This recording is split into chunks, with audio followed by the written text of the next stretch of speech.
जब एक सेठ था ना, सेठ बड़ा अमीर था।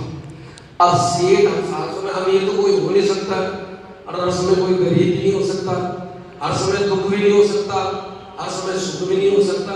तो सेठ बड़ा अमीर था। अब अमीर था तो लक्ष्मी जी ने कहा, हे सेठ, अब तेरा समय खराब आ चुका है, अब तू गरीबी को, दुख को झेलना शुरू शुरू। अब तक मैंने बहुत मौज की, आराम किया, जो भी किया, पर अब गरीबी आने वाली, अब दुख आने वाला। स्वयं लक्ष्मी कह रही सकते उस सेठ को। उस सेठ ने कहा, क्या तुम मेरे घर से जाने वाले हो, यानी मेरा गलत समय आ गया? हाँ, बिल्कुल आ गया। उसने कहा कि लक्ष्मी जी ने कहा, ये है सेठ, पर एक जाते समय तुझे वरदान दे, एक कोई वरदान मांगे। कहा, जब तो जा ही रहे, एक वरदान दे दे कि मुझे सहन शक्ति दे, जब दुख आए सहन करने की शक्ति दे।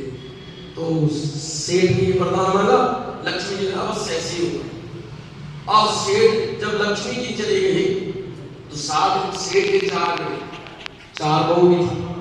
अब क्या हुआ, जब सेठ ने वरदान मांगा, क्या सहन शक्ति दी। आजकल सबके अंदर क्या नहीं है, सहन शक्ति नहीं। अब क्या हुआ, एक दिन क्या सेठ ने कहा बहू को, बड़ी बहू को, थोड़ा खिचड़ी बना। तो सेठ की जो बड़ी बहू थी, सब जोड़ा में जुटा सब इकट्ठी हुई कि आज पापा ने कहा खिचड़ी बना दो।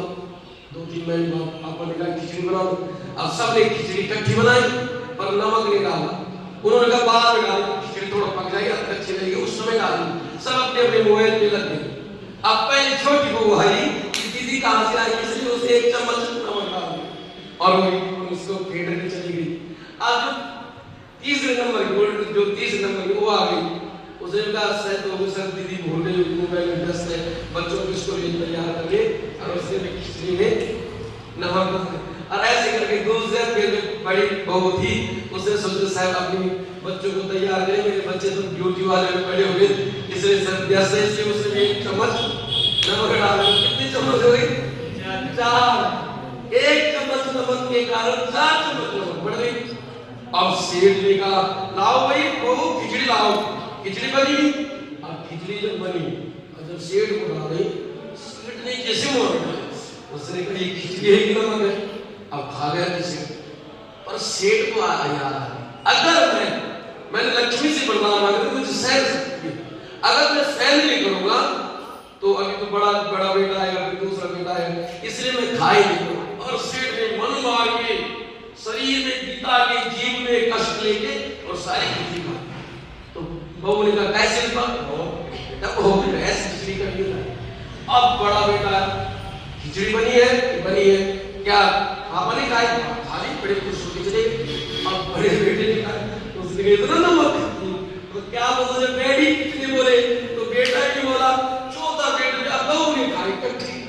उन्होंने कहा ये खिचड़ी क्या है, नमक है। उस वो चुप हो गए, किसी ने जो हमारे तो एक भी जिनका वर्ग नमक भी डाल दे, बड़े शोर करते, अगर मिर्च ज्यादा पड़ जाए घर में लड़ाई करते, पर कोई क्यों नहीं बोलो कि बहू सो।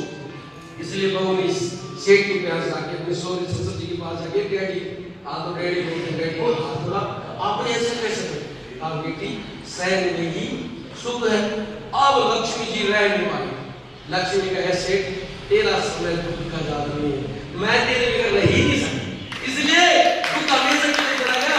रोज तो जहां सहन सकते वहां सब चीज, इसलिए आप कथा में बैठे हो, थोड़ा सहन करना पड़ेगा। इस प्रकार हमारे सौरभ जी या आप लोग मंदिर में आते हो, मंदिर ऐसी जगह